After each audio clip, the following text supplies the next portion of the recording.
Salve, ouvintes do FIAP Decode! Tá no ar mais um episódio do Boletim Tech da FIAP. Eu sou o André Davi, o seu host apaixonado. Mas como assim apaixonado, André? A gente não vai decodificar notícias? Vamos sim, mas antes de começar por elas, eu quero perguntar pro convidado secreto número 1.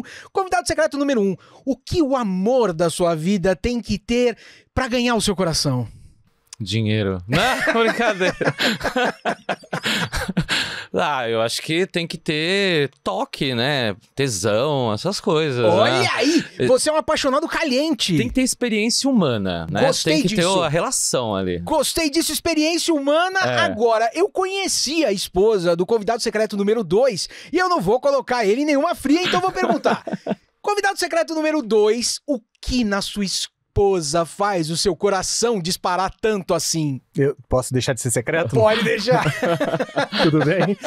Cara, pra mim, o que me pega de verdade é parceria, companheirismo. Porque olha aí! A Gabriela que você conheceu ali fora tem várias vantagens, várias virtudes. Uhum. Mas a principal dela é ser grande parceira e entender tudo que eu faço. Porque olha, eu uma gostei. correria. Eu gostei das duas respostas. Afinal de contas, já não são mais secretos. Tenho aqui Dan Vitoriano retornando ao FIAP Decode. Muito bom tê-lo aqui. E Gustavo Guanabara aqui pela primeira vez. Só que esse papo de amorzinho, de leveza acabou. Porque eu vou disparar o nosso cronômetro. E na primeira notícia, a gente tem justamente esse papo de amor envolvendo IA. Qual que é a história? Tem uma empresa que oferece um serviço de um parceiro virtual alimentado por uma IA generativa. Bom, a gente imagina então que as pessoas que vão usar esse serviço podem acabar se apaixonando. Isso aconteceu. Tem pessoas se casando com chatbots de IA. Inclusive, eu li um relato de uma das pessoas que casaram dizendo: olha, ela me entende, é gentil, me compreende. Dan, o que você acha disso aqui, cara? Desculpa, eu tinha que dar essa risada, né? Mas é engraçado, né? Mas acaba sendo muito sério, né? As relações, né? Elas não são feitas só de pessoas que concordam com a gente, né? Falta alguma coisa, né? Então acho que a gente tem que começar a se perguntar na hora que essas coisas começam a substituir essas relações. Quando eu falei do envolvimento humano, ter uma pessoa envolve toque, trocas, né? Envolve a coisa física. Não é só uma pergunta e resposta de alguém que concorda e passa a mão na tua cabeça com tudo que faz. Não tá faltando alguma coisa em você? Né? O quanto isso pode prejudicar? E pensar que cada vez isso mais vai acontecer. E isso vai ter grandes impactos nas relações que a gente tem em sociedade, entre uma pessoa com a outra. Isso é verdade, porque quando a gente se relaciona com alguém, a gente acaba mudando coisas na gente, crescendo. Guanabara, quando você vê um assunto desse, e ainda mais uma empresa oferecendo serviço, o que você pensa? Eu penso que isso já é feito há muito tempo, cara. Há muito tempo tem o chat por telefone. Diz que namoro, diz que amor. Só foi iazitivizado. Adorei esse termo. Nem eu consigo falar ele direito. Só foi iaficado. Porque é o que a gente sempre tinha. Eu gosto de brincar, quando você perguntou pro Dan, você falou assim, o que você acha disso? Eu concordo, eu até incentivo pessoas a fazerem isso. Que é pelo menos um maluco no mundo. Senão ficar um maluco solto aí. Maluco solto é meio complicado. Mas tirando a brincadeira mais uma vez, é muito complicado porque as IAs, elas foram feitas pra concordar com... As IAs normais, o ChatGPT, o Gemini, ela foi meio que feita pra concordar com você. Né? E você bota um negócio e fala, ela vai te dar uma resposta. Fala, mas não era daquele outro jeito? Ela fala, você tem razão. É mesmo. Me desculpa por isso, não vai se repetir. E num relacionamento isso é uma bomba que pode acabar acontecendo. Não. Mas já que a gente tá falando de verdade, mentira, do que acontece e não acontece, tem havido um movimento de influencers totalmente gerados por inteligências artificiais, atores, e isso vai crescendo. Agora tem uma banda, a Velvet Sundown. É uma banda que tá fazendo um sucesso estrondoso na internet, pelo menos em algumas bolhas, só que essa banda talvez não exista se a gente for usar a definição básica. Aqui a gente já entra numa discussão um pouco da criatividade humana, do uso que a gente tem da IA e até com essa identificação. O que você imagina quando você percebe esses movimentos acontecendo? Eu sou um cara apaixonado por tecnologia, então eu não me permito, às vezes eu sou meio eu crio preconceitos na minha cabeça. Falo, bom, mas não é esse jeito que faz. Mas hoje em dia a gente faz um monte de coisa que não era do mesmo jeito quando eu tinha 15 anos. Mas daqui a pouquinho eu faço 50. Então, eu não me permito falar assim, mas isso não é possível.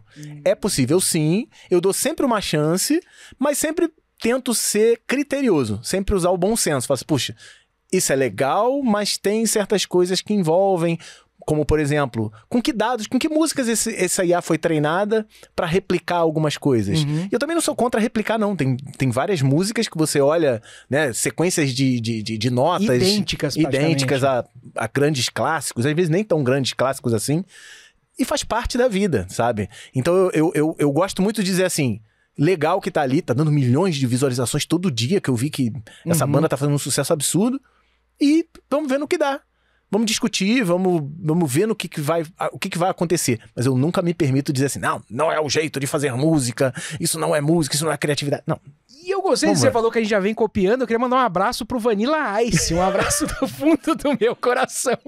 Mas antes disso, Dan, essa situação, a gente tá vendo sucesso, tivemos o caso até da Marisa Mayô aqui no Brasil. Como que você tá acompanhando esses movimentos, uma vez que você também trabalha como criador de conteúdos, tá ganhando concorrentes novos aí? Com certeza. Eu acho que também concordo com o Guanabara, assim... Gostou, vai lá, consome. Não tem o que você fazer, né, hoje em dia. Lógico que a gente tem que levantar essas questões de como que isso está sendo alimentado, se tem plágio, se não tem. Precisa a gente parar para pensar na música original também, né? Marcelo D2 fala, já roubou alguma coisa? Só trechinho de música, né? Então, você vai se inspirando, você vai fazendo releituras. Eu acho que o que vale, eu gostaria de comentar sobre essa notícia, é que isso vai causar um impacto gigantesco na indústria musical, fonográfica, audiovisual e, assim, em termos de sociedade em geral. Porque o que está acontecendo? Não é só você ter ali uma banda feita por IA e todo mundo curtindo ela. Beleza, isso é um produto, assim como já tem gente que gosta de só ficar assistindo vídeo de IA, tem gente que gostava de ficar assistindo teatrinho de fantoche, desenho animado, coisas que, teoricamente, são criadas automaticamente. O que aconteceu também recentemente foi, por exemplo, uma música feita com a voz da Shakira e da Beyoncé. Não, sem elas autorizarem, a música virou um sucesso porque as pessoas começaram a gostar, começaram a pedir nas rádios, as músicas começaram a tocar e a música não foi feita por nenhuma das duas. Então, assim, o limite ainda não tem sobre isso. A gente não sabe o que vai acontecer. Temos na área tech qual o limite do humor? Qual o limite de usar IA? Qual o limite, né? Chegou não dá a nossa hora de ter essa discussão, olha que coisa. Mas realmente, esse ponto que você trouxe da indústria fonográfica é coisa que o próprio TikTok causou. As músicas, de repente, agora são menores para poder caber no tanto de um vídeo. Enfim, o que também tem no celular das pessoas, além de TikTok, além de IAs, é o Candy Crush. Ou pelo menos tinha. A galera joga Candy Crush há muitos anos. É um jogo bem reconhecido. Mas aconteceu um movimento aqui que pode fazer algumas pessoas pensarem: chegou o dia do juízo final, acabou. E pode fazer outras pessoas pensarem: calma, não é muito assim. Qual que é a história?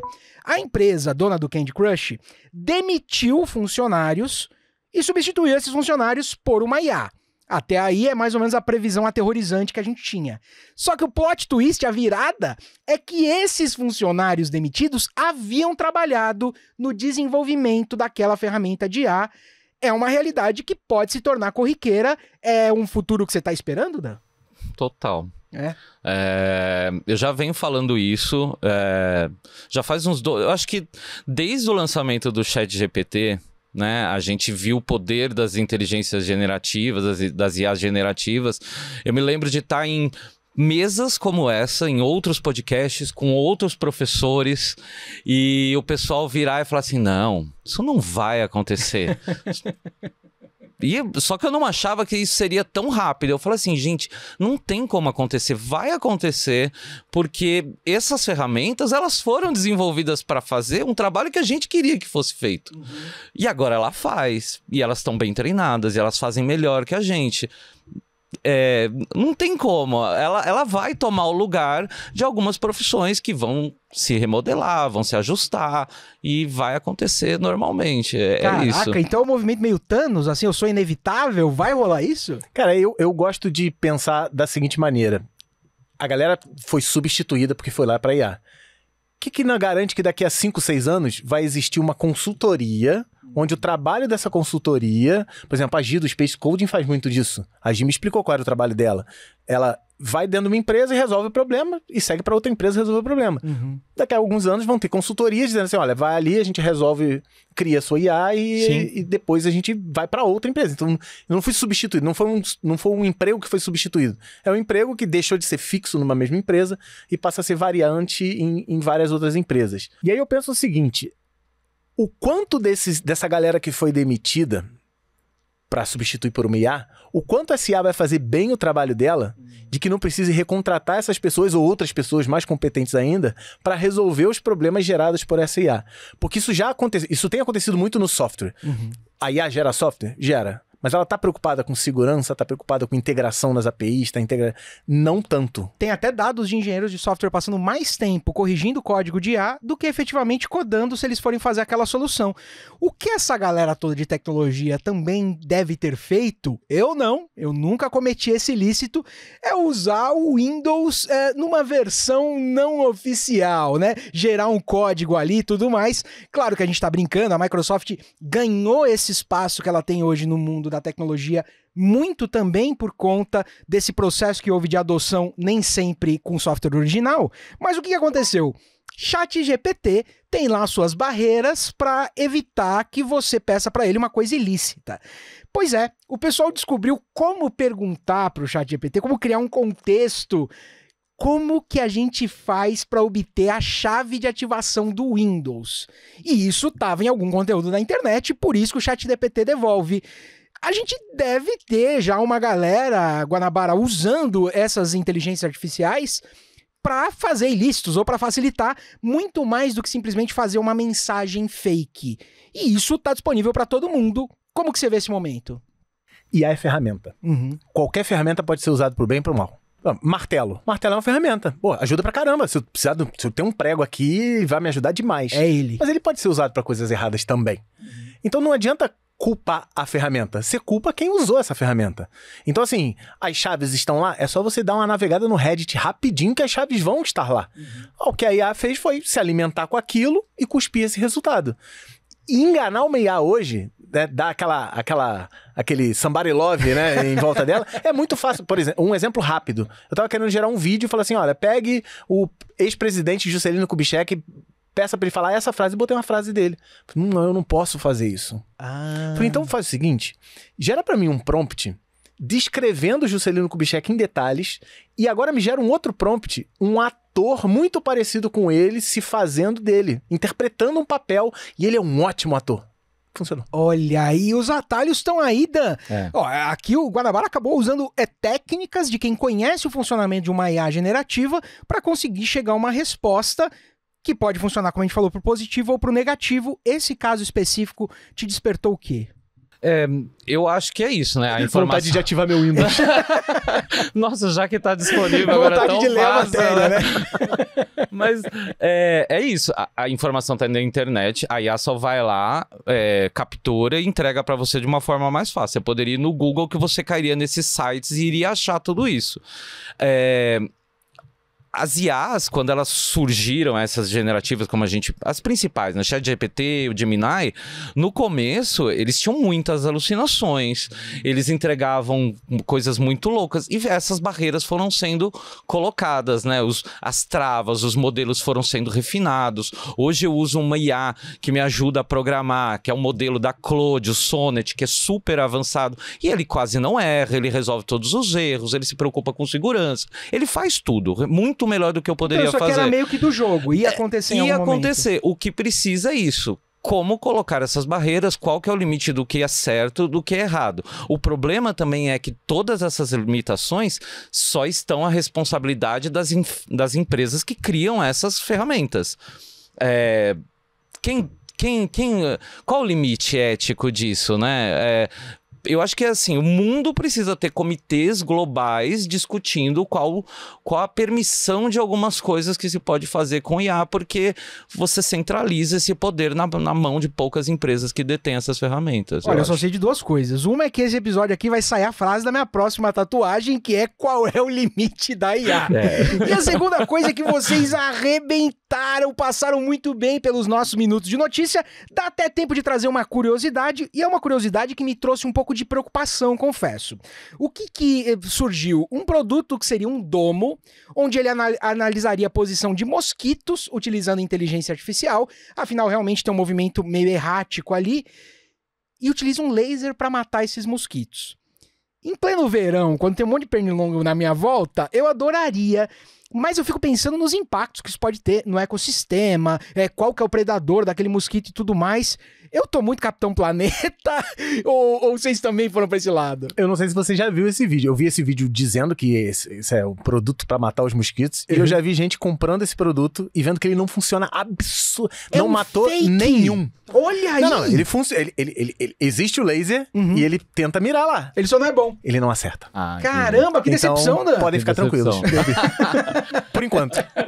Por enquanto, eu acho que é isso. São ajustes, o fine tuning vai sendo ajustado, mas pra mim, assim, é só o começo de um teste com os mosquitos. Isso são armas, que é o próximo grande medo, né? Aquele artigo de vários cientistas de 2027, que a IA vai sobrepor a capacidade humana e a gente vai começar a viver essa época de armas nucleares ou de grande poder de destruição controlada por inteligência artificial, operadas e raciocinando. Eu acho que isso é só um começo. Porque nessa pergunta eu fico do lado dos mosquitos também. Se a gente matar todos os mosquitos, a gente desequilibra o ecossistema também. Eu acho que a gente precisa fazer essas perguntas. Do mesmo jeito que B-Movie fez a gente parar de matar a abelha, eu espero que saia um Mosquito Movie. Mas antes do Mosquito Movie sair, a galera que tá ouvindo a gente com certeza conhece vocês dois, porque vocês atuam não só como criadores de conteúdo, mas o que eu acho mais legal, criadores de conteúdo educacional. São professores. Então, como eu gosto muito que as pessoas cheguem até professores, Dan Vitoriano, onde a gente te encontra, do que você tem falado, o que passa na sua cabeça hoje em dia? Muito bom. Primeiro que assim, Guanabara tá lá em cima, né? Eu tô aqui, isso. Assim, ele cria realmente um conteúdo que ajuda muito as pessoas, eu me esforço. E aí, né, eu tento jogar um pouquinho de humor ali, uma palhaçadinha. Não vou deixar o senhor desmerecer seu conteúdo aqui. Ele é sério no rolê, gente, mas obrigado. Vocês me encontram em qualquer rede social, TikTok, YouTube, Instagram, LinkedIn, como Dan Vitoriano. E também as minhas comunidades, Orgulho Tech, que fala de profissionais LGBT na tecnologia, e a Devs 40+, que tem um podcast, um dos recentes foi o Guanabara, a gente gravou lá no Rio. Ainda bem, antes de eu virar 50 mais. Que aí esse vai ser o spin-off, daqui a pouco a gente já tá colocando esse pezinho no Tech 50+. Cara, bom demais, vamos chegar em peso lá nas redes do Dan. E Gustavo Guanabara, o Dan fez aqui vários elogios tentando se diminuir e tudo mais, mas uma coisa é verdade, a parte de diminuir ele errou, a parte que você é uma figura que está há muito tempo construindo educação e dando acesso é verdade. Como a galera te encontra hoje em dia, do que você tem falado nesse momento? Só procurar Gustavo Guanabara ou Curso em Vídeo, que é o nome do meu projeto, em qualquer rede social, você vai me encontrar, às vezes os dois, às vezes um, às vezes outro. E o que eu tenho feito ultimamente é o que eu tenho feito nos últimos 10 anos, que é dar aula gratuitamente na internet. E eu pego muito... sempre peguei muito matérias e disciplinas que a galera desiste na faculdade. O cara tá prestes a desistir da faculdade por causa de algoritmo. Eu vou lá e gravo um curso. Por causa de programação orientada a objeto. Eu vou lá e gravo um curso. Python. Vou lá e gravo um curso. E agora eu tô gravando um curso sobre inteligência artificial, que não é o caso da desistência, é o caso da falta da educação, é a falta de entender o que é uma IA e como pedir as coisas para IA e construir coisas com IA. Então eu tenho dedicado meu último ano principalmente a construir conteúdo para inteligência artificial, que não é só copiador de prompt. Eu não dou prompt para você copiar. Eu te ensino a construir seu próprio prompt, inclusive patrocinado pela FIAP, um dos patrocinadores do curso. Agradeço sempre mais uma vez aqui. Acabou de lançar o módulo 2, não foi? Começou a lançar agora, essa semana. Eu ia falar isso, já teve o módulo 1, foi muito legal, completo. A galera vai chegar em peso lá para aprender, e eu preciso agradecer demais, Guanabara, Guanabara, pela sua presença aqui no Decode. Foi muito legal ter você aqui com a gente. Um grande prazer. Obrigado, André. Obrigado, FIAP. Obrigado pelo convite e estamos sempre por aí. Só não estou mais aqui porque eu não moro em São Paulo, né? Mas a gente vai resolver isso com o IA logo mais. Dan, cara, é sempre um prazer ter você aqui. Muito obrigado por participar do Decode com a gente. Eu que agradeço. Valeu aí. Muito legal estar aqui do lado do Guanabara dessa vez aqui, então... Sempre um prazer vir aqui. O prazer é todo nosso e você que acompanhou esse episódio, você já sabe. Nos comentários eu quero saber como você mata os seus mosquitos. Se você tá usando IA ou a boa e velha chinelada. A parte da brincadeira, não esquece de avaliar a gente com 5 estrelas e principalmente manda o link desse episódio aqui para um amigo ou para uma amiga sua que podem se interessar pelo mundo da tecnologia. A gente se vê semana que vem com mais FIAP Decode. O FIAP Decode faz parte da Hipsters Network, a rede de podcasts do ecossistema Alura, FIAP e PM3. Quer saber ainda mais sobre tecnologia e negócios? Acesse hipsters.network e siga o @hipsters.network no Instagram.